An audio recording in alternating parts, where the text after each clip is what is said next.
ഭ്രാന്തായാൽ എന്തു സുഖം, സക്രാത്തിൻ മൗത്തിന് എന്ത് രസം. പലരും ഇപ്പോൾ പാടുകയും പ്രചരിപ്പിക്കുകയും ചെയ്യുന്ന സൂഫി ഗാനം എന്ന പേരിൽ നാം കണ്ടുകൊണ്ടിരിക്കുന്ന ഒരു കാര്യമാണ്, അല്ലെങ്കിൽ ചില വരികളാണ്. നമുക്കെല്ലാവർക്കും അറിയാം, ഭ്രാന്ത് ഒട്ടും സുഖമുള്ള ഒരു കാര്യമല്ല.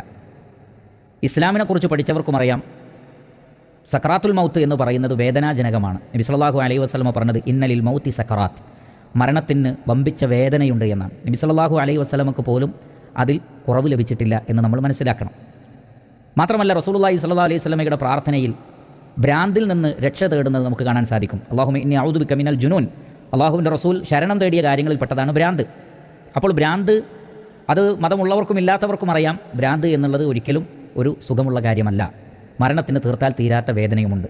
എന്നിട്ടും ആഹ്ലാദത്തോടെ സന്തോഷത്തോടെ ഈ വരികൾ പാടാനും പ്രചരിപ്പിക്കുവാനും അതിനെ പ്രോത്സാഹിപ്പിക്കുവാനും അതിൻ്റെ മദ്ഹ് പറയുവാനും ആളുകൾക്ക് തോന്നുന്നത് എന്തുകൊണ്ടാണ്?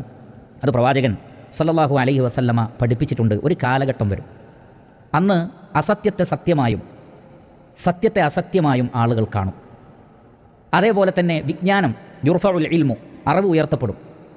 അതേപോലെ തന്നെ വയസ്ബുത്തുൽ ജഹ്ലു, അജ്ഞത, ജഹാലത്ത് സ്ഥാപിക്കപ്പെടും. യഥാർത്ഥ മതമനുസരിച്ച് ജീവിക്കുന്ന ആളുകൾ ഖുറബാക്കളായി, യഥാർത്ഥ മതം എന്താണ് എന്ന് തിരിച്ചറിഞ്ഞ ആളുകൾ അപരിചിതന്മാരായി പരിഗണിക്കപ്പെടും. അങ്ങനെയുള്ളൊരു കാലഘട്ടം വരുമ്പോൾ തെറ്റായ ഇസ്ലാമിനെ ശരിയായ ഇസ്ലാമായും ശരിയായ ഇസ്ലാമിനെ തെറ്റായ ഇസ്ലാമായും ആളുകൾ കാണും. ആ റസൂലുള്ളാഹി സ്വല്ലല്ലാഹു അലൈഹി വസല്ലമ പറഞ്ഞ സാഹചര്യങ്ങളും അതിനനുസൃതമായ കാലഘട്ടവുമായതുകൊണ്ടാണ് ഇതേപോലെയുള്ള കാര്യങ്ങളുടെയെല്ലാം ഗൗരവം മനുഷ്യന്മാർക്ക് യഥാർത്ഥത്തിൽ കുറഞ്ഞുപോയിട്ടുള്ളത്. അതുകൊണ്ടാണ് പരിശുദ്ധ ഖുർആനിൽ അല്ലാഹു സുബ്ഹാനഹു വ തആല കവികളെ സംബന്ധിച്ച് പറഞ്ഞപ്പോൾ വളരെ ശ്രദ്ധേയമായ ചില വാക്കുകൾ അല്ലാഹു സുബ്ഹാനഹു വ തആല പറഞ്ഞിട്ടുണ്ട്. പരിശുദ്ധ ഖുർആനിലെ 26-ാം അധ്യായം സൂറത്തു ശുഅറായിലെ 225, 226 വചനങ്ങൾ കാണുക. അവിടെ അല്ലാഹു സുബ്ഹാനഹു വ തആല പറയുന്നത് വശുഅറാഉ യത്തബിഉഹുമുൽ ഗാവൂൻ, കവികൾ അവരെ പിൻപറ്റുന്നത് തോന്നിവാസികളാകുന്നു, അതിരുവിട്ട ആളുകളാകുന്നു. അലം തറ അന്നഹും ഫീ കുല്ലി വാദിൻ യഹീമുൻ, നബിയെ കണ്ടില്ലേ, അവർ എല്ലാ താഴ്വാരങ്ങളിലും അലഞ്ഞു തിരിഞ്ഞ് നടക്കും. വ അന്നഹും യഖൂലൂന മാ ലാ യഫ്അലൂൻ, അവർ പ്രവർത്തിക്കാത്തത് പറയും. എന്ന് പറഞ്ഞാൽ അയഥാർത്ഥമായിട്ടുള്ളത്, പ്രായോഗികമല്ലാത്തത്, ശരിയല്ലാത്തത് അവർ പറയും. അവരെ സംബന്ധിച്ചിടത്തോളം വാക്കുകളുടെ ഭംഗി, കാവ്യഭംഗി, സാഹിത്യഭംഗി, ഇത് മാത്രമേ അവർ കാണുകയുള്ളൂ. അതിനപ്പുറത്ത് യാഥാർത്ഥ്യ ലോകത്തേക്ക് അവർക്ക് ഇറങ്ങിച്ചെല്ലാൻ കഴിയില്ല. അതുകൊണ്ട് തന്നെ അവരുടെ വാക്കുകളിൽ യാഥാർത്ഥ്യവുമായി ബന്ധമില്ലാത്തതാണ് കാണുക, നമ്മൾ നേരത്തെ പറഞ്ഞ പാട്ടിൽ ഉള്ളതുപോലെ.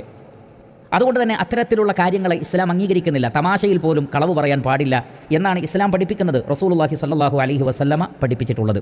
അതുകൊണ്ട് തന്നെ പ്രിയപ്പെട്ട സഹോദരങ്ങളെ, ഇതേപോലെയുള്ള സൂഫി ഗാനങ്ങളെന്ന പേരിൽ അല്ലെങ്കിൽ ഇസ്ലാമിക ഗാനങ്ങളെന്ന പേരിലൊക്കെ പ്രചരിപ്പിക്കപ്പെടുന്ന പല ഗാനങ്ങളും പല പാട്ടുകളും അതിന് ഇസ്ലാമുമായി ബന്ധമില്ല എന്ന് നമ്മൾ മനസ്സിലാക്കണം.